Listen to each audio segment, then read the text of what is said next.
பத்தாகிறது இன்னும் உறங்கிக் கொண்டு இருக்கிறாயா?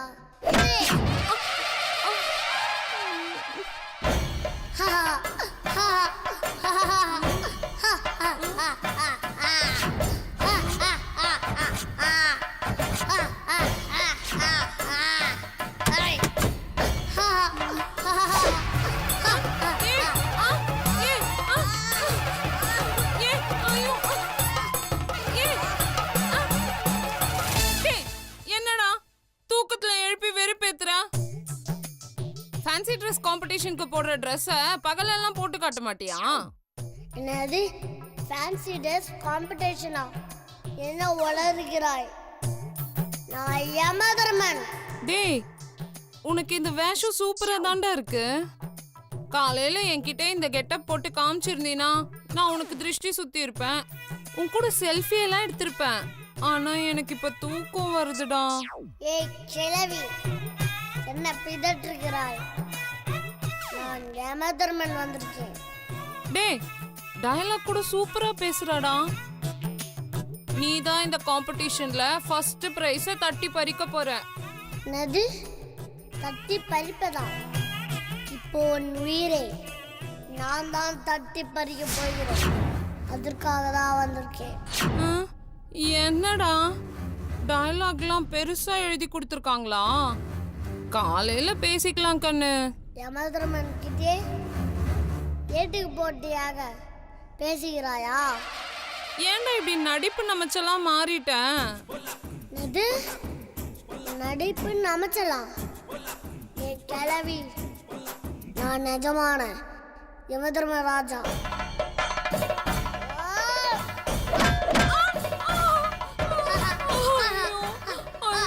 மண்டலம் வலிக்குது.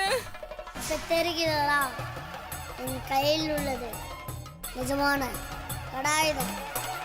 இன்னொரு போடு போட்ட உன் மண்டை ரெண்டா உடஞ்சு. இப்ப நீ நிஜமான யமதர்மனா? ஆமாம். நீ போய் தானே சொல்ற. என் பேர அஸ்வந்த் தானே நீ? டே அஸ்வந்த். நான் அஸ்வந்த் இல்லை, யமதர்மன். அப்புறம் எப்படி ரெண்டு பேரும் ஒரே மாதிரி இருக்கீங்க? முருகனும் பேரனும் ஒரே மாதிரி இருக்கும்போது நான் இருக்கக்கூடாதா? குழந்தையும் தெய்வமும் ஒன்றுன்னு சொல்றீங்க, ஆனால் உருவத்தில் ஒரே மாதிரி இருந்தால் மட்டும் சந்தேகப்படுறீங்க. அப்படி இல்லை யமதர்மா. என்ன அப்படி இல்லைன்னு அப்படி இல்லைன்னு பேசி டைமை வேஸ்ட் பண்ணாத. சீக்கிரம் கிளம்பு, மேலே உகத்துக்கு போகலாம். வேணாம் யமதர்மராஜா, எனக்கு வாழணும்னு ஆசையா இருக்கு. அதெல்லாம் முடியாது, உன்னை கிளம்பு. ஐயோ, அங்க போனா ஸ்வீட் கிடைக்காது, பாலும் பழமும் கிடைக்காது, முக்கியமா பூரியும் உருளைக்கிழங்கும் கிடைக்காது. நீ பண்ணா பாவத்துக்கெல்லாம் நல்லா பூரி மாதிரி எண்ணெய் கொப்பரில் போட்டு பொரிக்கணும். ஐயோ, என்ன கொப்பரையா? நீ செய்கிற அனைத்து பாவங்களும் மேலோகத்தில் பட்டியல் போடப்பட்டிருக்கு. யமதர்மா, இப்படி திடீர்னு வந்து என்ன கூப்பிடுறியே? எனக்கு ஒரு 30 நாள் டைம் கூட. 30 நாள் எதற்காக கேட்கிறாய்? இனிமேல் வந்து நீ என்ன செய்ய போகிறாய்? யமதர்மா, இனி இந்த உலக வாழ்க்கை எனக்கு திரும்ப கிடைக்குமான்னு தெரியல.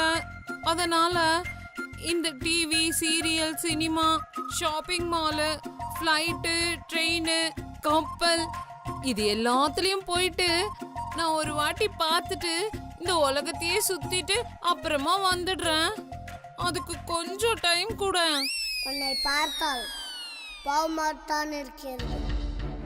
உனக்கு 30 நாள் செடு தருகிறேன். அதற்குள் உன் ஆசை அனைத்தும் அனுபவித்துக்கொள். சரியாக 30 நாள் கழிச்சு நான் வருவேன். வந்து என்ன பண்ணுவேன்? இதோ என் கையில இருக்கும் இந்த பாசக்கயிறால் உன் கழுத்தை இறுக்கி விடுவேன். அதான் புழல் ஜெயிலே பண்றாங்களே, நீ எதுக்கு கையில வச்சுட்டு சுத்திட்டு இருக்க? அதான் லேட்டஸ்டா துப்பாக்கி, சைனட் குப்பி எல்லாம் வந்துடுச்சு. அப்புறம் எதுக்கு கழுத்தை நெரிச்சு சாவடிக்கிற? ஏன் யமதர்மா இப்படி எல்லாம் பண்ற? பாசக்கயிறு தான் என் ஆயுதம். பாசக்கயிறுன்னு பேரை வச்சுக்கிட்டு பாசமா தானே இருக்கணும். இத கட்டி போட்டு உயிரை எடுக்கிற. ஓ, பாசக்கயிறுக்கே விளக்கம் கொடுக்குறாயா? 30 நாள் அவகாசம் கொடுக்கலான்னு நினைச்சேன். நீ என்கிட்டே லொல்லு பண்றியே. ஐயோ, மன்னிச்சிரு யமதர்மா, மன்னிச்சிரு. நான் அதுக்காக சொல்லல, சும்மா ஒரு பேச்சுக்கு சொன்னேன். வெட்டி பேச்சு வேணாம். உனக்கு 30 நாள் எடுத்து தருகிறேன். அதற்குள் நீ ஆசைப்பட்டதெல்லாம் சாப்பிட்டு விட்டு உருசிட்டு விட்டு தயாராக இரு. உன் உயிரை நானே வந்து எடுத்துக்கொள்கிறேன்.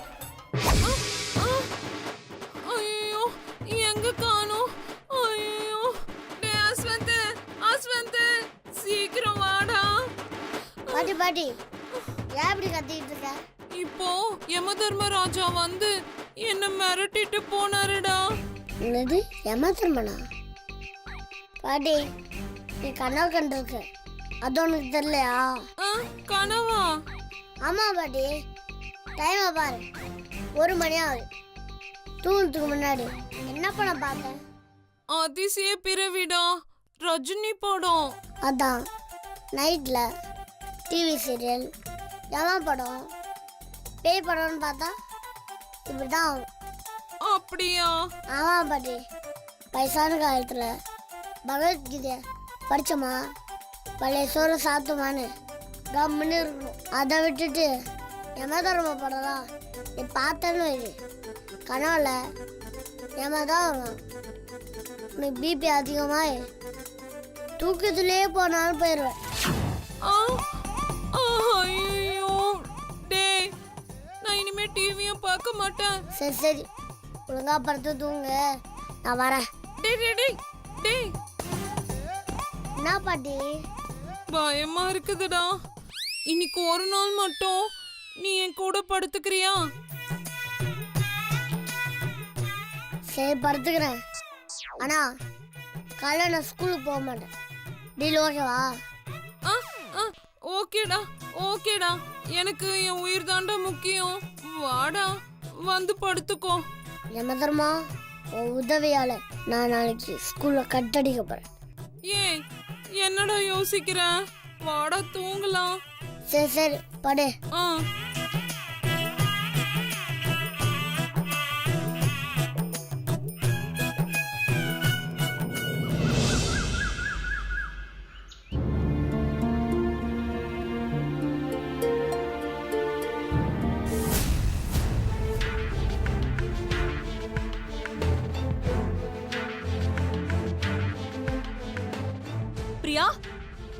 பிரியா, பிரியா இங்க வாடி. வான்னு சொல்றேல. என்னம்மா, எதுக்கு இப்போ கத்துறீங்க? அங்க பாரு.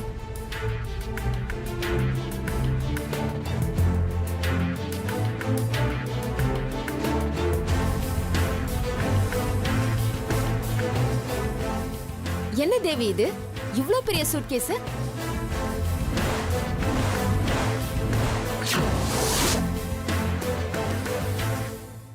எதுக்கு தேவி இவ்ளோ பெரிய சூட்கேஸ்? அதுவும் புதுசா இருக்கு. என்ன தேவி, ஃபாரின் எதுவும் போறியா என்ன? இல்லம்மா, ஊருக்கு போறதுக்கு முன்னாடி சென்னையில ஷாப்பிங் பண்ணி நிறைய திங்ஸ் வாங்க வேண்டியிருக்கு.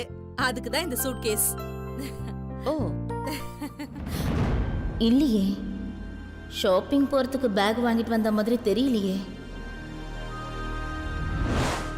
இந்த சூட்கேஸை இவ வாங்கிட்டு வந்ததை பார்த்தா இவ வேற ஏதோ பெரிய திட்டம் போடுற மாதிரி இருக்கு. ஆமா, காலையில எங்க கூட தானே இருந்த. எப்ப போய் இந்த சூட்கேஸை வாங்கிட்டு வந்த? என் ஃப்ரெண்டு ஒருத்தி கிட்ட நல்ல சூட்கேஸ் பார்த்து சொல்லுன்னு சொன்னேன். அவ திடீர்னு ஷாப்பிங் போறேன்னு எனக்கு கால் பண்ணா. அதான் டக்குன்னு போய் வாங்கிட்டு வந்துட்டேன். ஆன்ட்டி, நான் சூட்கேஸை திறந்து பார்க்கவா? ஆ,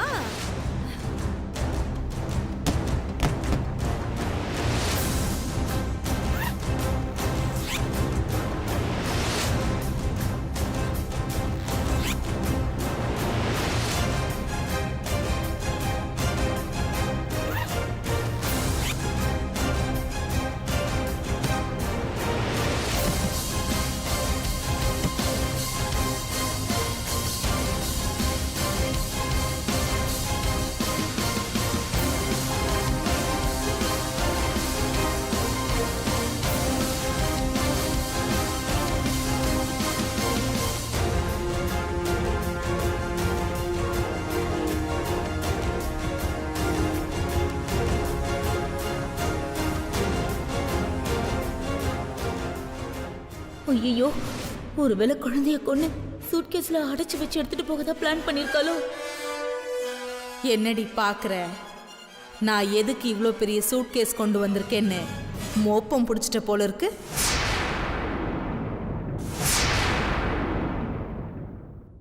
மம்மி இதுக்குள்ள பட்டுக்கிட்டே சூட்கேஸ மூடிட்டா அப்படியே இருட்டாயிடும்ல.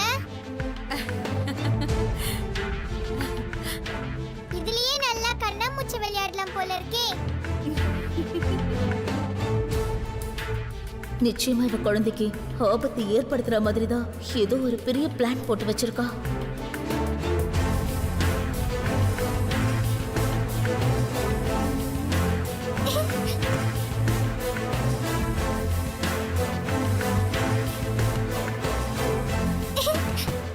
இந்த சூட்கேஸ் நம்ம வீட்ல இருந்தா குழந்தைக்கு நிச்சயமா ஆபத்து தான்.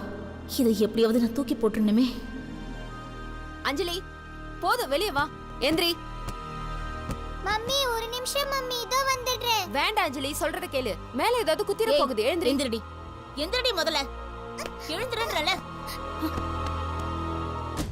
இதுக்கே பயந்துட்டியா நீ? இன்னும் இவளுக்கு நடக்க வேண்டியது எவ்வளோ இருக்கு.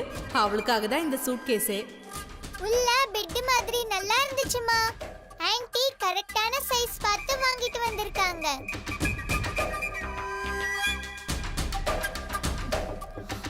இன்னொரு வாட்டி அந்த சூட்கேஸை தொட்ட அவ்வளவுதான். அம்மா இது நம்ம சூட்கேஸ் தானே? ஏன் இதுக்குள்ள நான் விளையாட கூடாதா?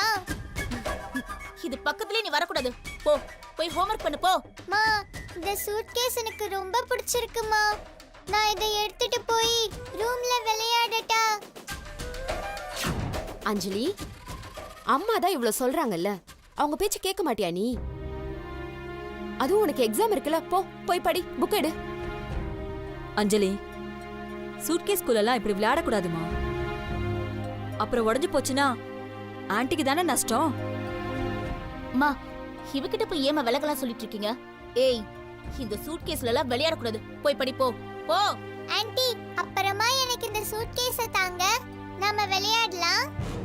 சரிடா தங்கம், உனக்கு இல்லாததா? இந்த சூட்கேஸே உனக்கு தானே.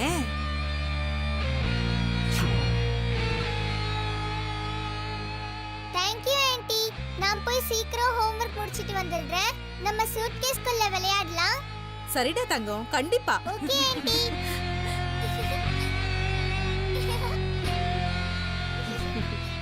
அவ என்னென்ன விளையாட்டெல்லாம் கண்டுபிடிச்சு வச்சிருக்கா பாத்தியா? விளையாட்ட விடுங்க. தேவி, நீங்க முதல்ல இந்த சூட்கேஸ் நிறைய ஏதோ ஷாப்பிங்லாம் பண்ண போறேன்னு சொன்னீங்கல்ல, என்ன ஷாப்பிங் பண்ண போறீங்க? அத முதல்ல சொல்லுங்க. என்ன பண்ணுவேன்? முதல்ல நேச்சுரல் பியூட்டி ப்ராடக்ட்ஸா வாங்கி பண்டில் பண்டிலா இந்த சூட்கேஸ்ல வைப்பேன். அப்புறம் அப்புறம் எனக்கு தெரிஞ்ச ஃபேமிலி ஒருத்தங்க காஞ்சிபுரத்துல நெசவு வேலை பண்ணிட்டு இருக்காங்க. அவங்க கிட்ட சாமுத்ரிகா பட்டுல இருந்து எல்லா வெரைட்டி பட்டும் ரொம்ப சீப்பு. அப்படியா? ஆமா, அவங்க கிட்ட 1,00,000 ரூபாய் பட்டு புடவையை கூட 10,000 ரூபாய் கொடுத்து நேர்ல வாங்கிக்கலாம். தேவி, அப்படின்னா அடுத்த வாட்டி ஷாப்பிங் போகும்போது எங்களையும் கூட்டிட்டு போறியா? நிச்சயமா கூட்டிட்டு போறேன். பாட்டி சீதாமிழ உங்களுக்கு பிடிச்ச சீரியல் போட்டுட்டாங்க. அப்படியா? ஒரு 1/2 hour வெயிட் பண்ணு, வந்துடுறேன். வா வா வா. தேவி, நானும் உங்க கூட நிறைய பேசணும். இருங்க, சீரியல் பார்த்து வந்துடுறேன். சரி.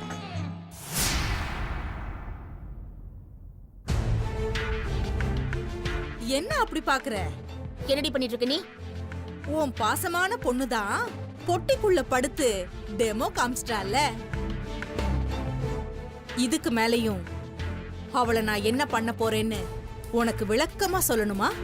இங்க பார், உன்னால அஞ்சலிக்கு ஏதாவது ஆபத்து வந்துச்சு அப்புறம் உன்னை என்ன பண்ணுவனே தெரியாது. நான் என்ன உன்ன மாதிரி பயந்துகிட்டு மனச மாத்திக்கிட்டு இங்கிருந்து ஓடி போயிடுவேன் நினைச்சியா? எடுத்த காரியத்தை செஞ்சு முடிக்கிறவடினா அஞ்சலி சைஸுக்கு கரெக்டா பார்த்து இந்த சூட்கேஸை வாங்கிட்டு வந்திருக்கேன்.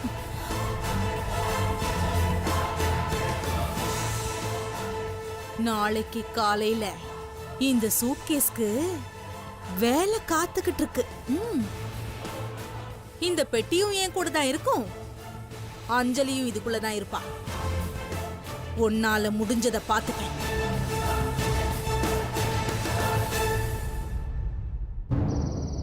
என்ன நினைச்சிட்டு இருக்க உன் மனசுல? இப்பதான் கொஞ்ச நாளைக்கு முன்னாடி மாயாவை காணோன்னு. இப்ப என்னடானா மாயா டைவர்ஸ் வாங்கிட்டு வீட்டை விட்டே போயிட்டான்ற. உன் இஷ்டத்துக்கு எங்க வீட்டு பொண்ண நீ என்ன வேணா பண்ணுவியா? இதை பாருங்க, என் வீட்டில் என்ன பிரச்சனை போயிட்டு இருக்குன்னு உங்களுக்கு ஒண்ணுமே தெரியாது. சும்மா வீட்டு வாசல் நின்று கத்திட்டு இருக்காதீங்க. தபாரு, எந்த புருஷன் பொண்டாட்டிக்கு தான் பிரச்சனை இல்லை, எல்லார் வீட்லயும் தான் பிரச்சனை இருக்கு. ஆனா அவன்லாம் உன்ன மாதிரி பொறுப்பு இல்லாம பொண்டாட்டியை துரத்திட்டு அவ எங்க போனான்னு தெரியலன்னு சொல்ல மாட்டான். இதுதான் ஒண்ணுமே தெரியாம பேசக்கூடாதுன்னு சொல்றது. வேணும்னா உங்க அண்ணியை கேட்டு பாருங்க, அவங்க சொல்லுவாங்க. ஆமா அறிவு, சந்தோஷ் மேல எந்த தப்பும் இல்ல. அவன் மாயாவையும் துரத்தல, அவளே தான் டைவர்ஸ் கொடுத்துட்டு போயிட்டா. நான் வேணாண்டின்னு தான் சொன்னேன், அவ தான் என் பேச்சை கேட்காம போயிட்டா அறிவு. இதெல்லாம் என்ன நம்ப சொல்றீங்க? என்ன சந்தோஷ், என் மூஞ்சில என்ன கேனைன்னு எழுதி ஊட்டியிருக்கா? 5 வருஷம் அவளை அவமானப்படுத்துற, அவளை உன் பொண்டாட்டியா கூட மதிக்க மாட்ட. ஆனா அவ ஒரு நாள் கோவப்பட்டு வீட்டை விட்டு வெளியில போயிட்டா, எனக்கும் அவளுக்கு சம்பந்தம் இல்லைன்னு எழுதி கொடுத்துருவியா? நல்ல கதையா இருக்க. பாரா, அவ மட்டும் வீட்டுக்கு வரலன்னு வச்சுக்கோயேன், நான் உன்னை சும்மா விடுவேன் நினைச்சிடாத. அண்ணே, இவன் எப்படியோ பிளான் பண்ணி நம்ம மாயாவை வீட்டை விட்டு வெளியே அமைச்சிட்டு செல்விய மறுபடியும் உள்ள கொண்டு வந்து வச்சுக்கலான்னு பாக்குறான். இதானடா அவன் பிளானு. இதுக்குதான் மாயா உனக்கு மனசு உடைஞ்சு போய் டைவர்ஸ் கொடுத்துட்டு போயிருக்கான். அத உனக்கு நீ சாதகமா பயன்படுத்திக்கிற இல்ல? கேடி கேடி கேடி டேய், நீ எவ்வளவு பெரிய கேடின்னு எனக்கு தெரியாது. என்ன மறுபடியும் டென்ஷன் பண்ணாதீங்க, தயவு செஞ்சு இங்க இருந்து போயிடுங்க. பாத்தீங்களா நீ, இதுக்கு மேல இவங்கிட்ட பேசினா வேலைக்கு ஆகாது. அந்த செல்வியோட மிதப்புல தான் இவன் இன்னும் சுத்திக்கிட்டு இருக்கான். அது எனக்கு நல்லாவே தெரியுது சந்தோஷ். வேணா, என்ன நான் வீட்டுக்கு போய் சேர மாட்டேன்னு சொல்றியா? ம்.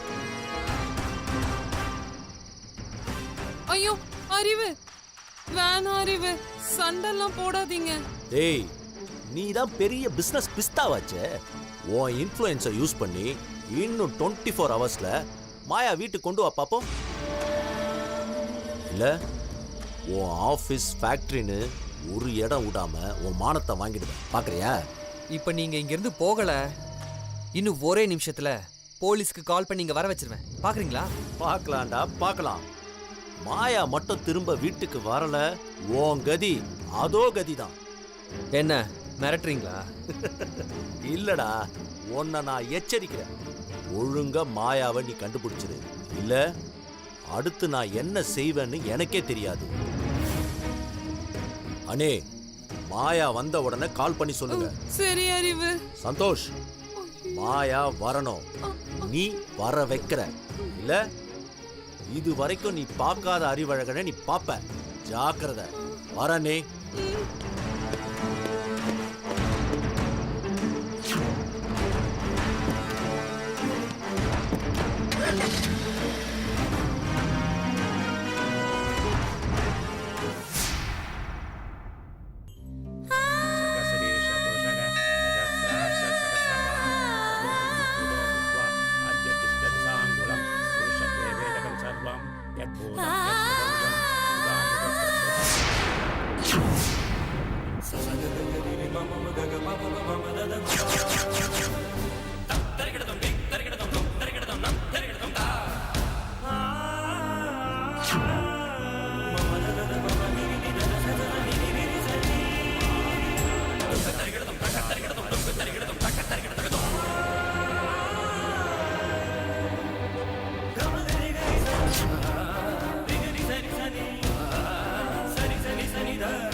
அம்மா, இங்க ஒரு அம்மா நின்னுட்டு இருந்தாங்களே, பாத்தீங்களா?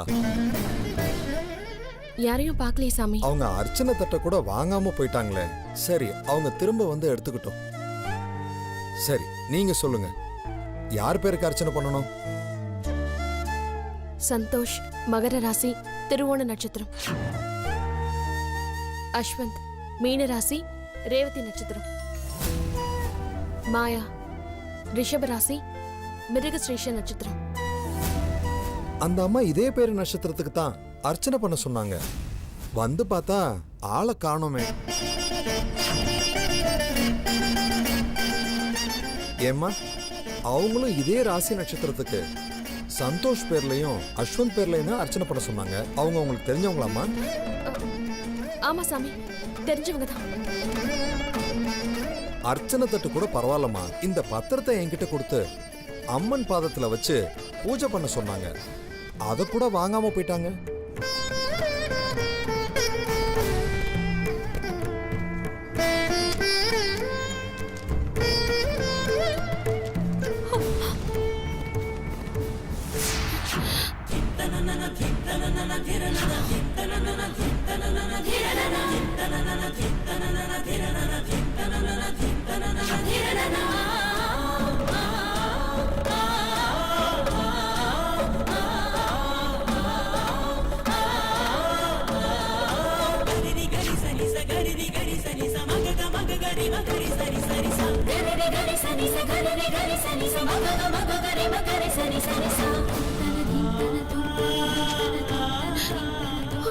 Divorce notice.